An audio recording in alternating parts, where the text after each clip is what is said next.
Bonjour à tous, aujourd'hui une vidéo assez différente des autres. Je vais vous montrer comment paramétrer une capture vidéo sur le logiciel AMD Software pour ceux qui ont une carte graphique AMD. Alors vous allez donc, si vous l'avez pas, donc je pense que normalement en règle générale vous l'avez, je pense qu'il est presque indispensable, après je peux me tromper. Vous allez dans donc média et capture, ici à droite vous avez une petite molette, paramètres média, vous cliquez dessus. Vous allez dans enregistrement, donc là on va se concentrer sur l'enregistrement. Donc clairement je crois que tout ça j'y ai pas touché. Et ensuite, vous avez plusieurs propositions. Moi, j'ai un PC entrée de gamme, et pour le coup, j'ai voulu mettre en personnalisé. Après, si vous n'avez pas envie de vous prendre la tête, vous mettez, vous testez, vous mettez bas, vous streamez avec votre jeu, vous regardez. Si ça vous convient pas, vous mettez moyen. Si ça vous convient pas, vous mettez haut. Ça sert à rien de mettre le max quantité d'images, pardon, si votre PC derrière ne suit pas. Après, ça dépend de votre jeu s'il est gourmand ou pas.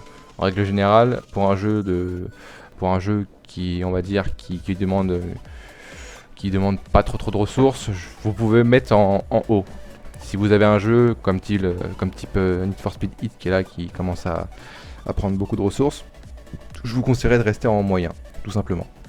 Alors, moi, vu que j'aime bien aller chercher un peu plus loin que le bout de mon nez, je vais mettre en personnalisé. Donc là, vous avez enregistrement de résolution. Donc clairement, vous pouvez choisir, pareil, selon vos envies et selon votre config PC.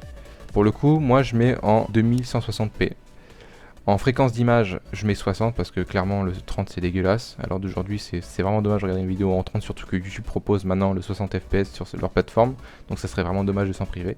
Pour le coup, si vraiment 2160 ça commence à casser le stream et que ça devient vraiment beaucoup trop gourmand, je vous conseillerais de ne pas toucher au FPS et justement de descendre la qualité de votre stream.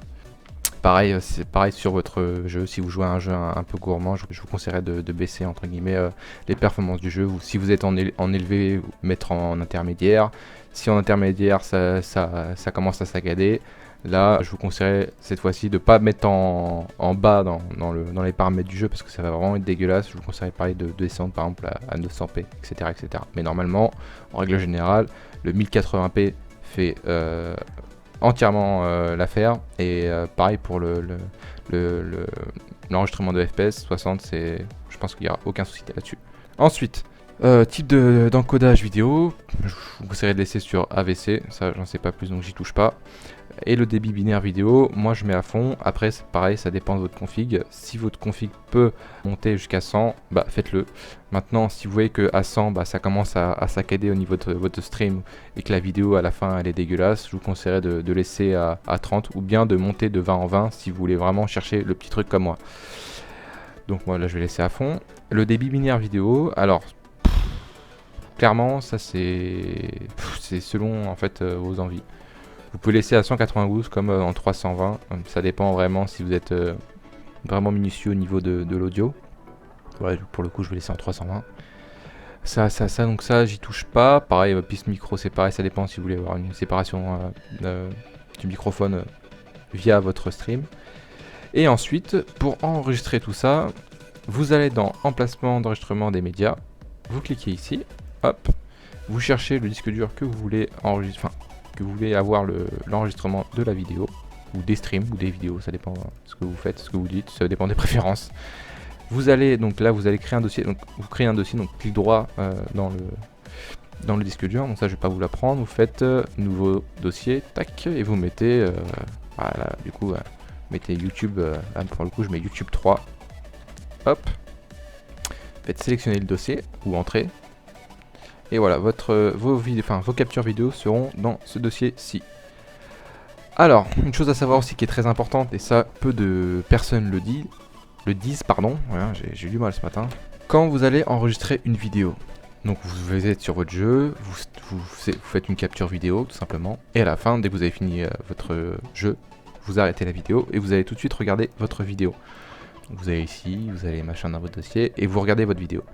Il se peut que votre vidéo va être saccadée, donc ça veut dire qu'elle va être une qualité de merde, les images ça va être horrible. La vidéo sera pas fluide, ça va être franchement ça va être honteux, clairement.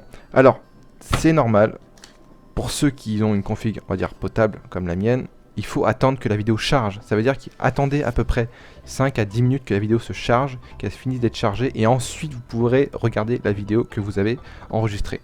Parce que le problème, et ça m'est arrivé, et d'ailleurs c'est ce que je comprenais pas, je streamais avec, je streamais des jeux, donc quand je streamais je parle de capture, hein, c'est pas, je streamais pas de live. Donc je faisais une capture vidéo, et directement après mon jeu, mon gameplay, etc., j'allais directement voir, ma vidéo, elle est où ma vidéo, pour voir si elle était bien. Et à chaque fois que je cliquais sur la vidéo, bah elle était dégueulasse, il y avait une chute d'FPS, je comprenais pas, je me suis dit merde, bon bah du coup je vais changer les réglages, je vais mettre plus bas, etc. Et finalement je m'en sortais jamais. Jusqu'au jour où une personne de mon entourage m'a dit mais laisse charger ta vidéo pour voir. Donc j'ai streamé, j'ai attendu 5-10 minutes, et ensuite je suis allé dans mes disques durs, je suis allé dans mon dossier et j'ai regardé ma vidéo et là elle était nickel. Il n'y avait pas de saccade au niveau des FPS, il n'y avait pas de chute de pixels, enfin c'était vraiment nickel. Et voilà, donc ça c'est, voilà, faut le savoir. Moi je savais pas, donc j'étais bien content de le savoir, et du coup ça m'a permis entre guillemets de voir où était le problème. Donc voilà, j'espère être clair, pardon. Après pour les autres paramètres, ça je touche pas, je sais pas. Je pense que c'est un peu la même merde, donc pareil pour le streaming direct. Ça, après ça dépend vraiment, c'est vraiment en fait, tout dépend de votre config PC là pour le coup, mais moi je pars vraiment pour les PC entrée de gamme. Donc suivez mes instructions et testez en fait, avant de réellement vous concentrer sur les paramètres d'un stream, donc d'un enregistrement pardon. Bon c'est pareil. Testez, si vraiment vous avez un PC de merde et que vous voulez absolument faire des captures vidéo, vous testez, vous mettez en 900 ou 720, vous streamez, vous regardez si votre vidéo est convenable et que votre PC peut monter un peu plus haut en performance, bah vous mettez hop 900, etc., 1000, etc. Voilà, jusqu'à arriver au summum et pouvoir avoir une capture vidéo le plus claire et nette possible. Voilà, j'espère que ça vous aura plu. N'hésitez pas à me commenter si j'ai dit de la merde. Pour le coup, je suis pareil, je débute dans ce mode de vidéo. Donc j'espère vous avoir aidé. Donc je vous dis à la prochaine. Allez, ciao ciao.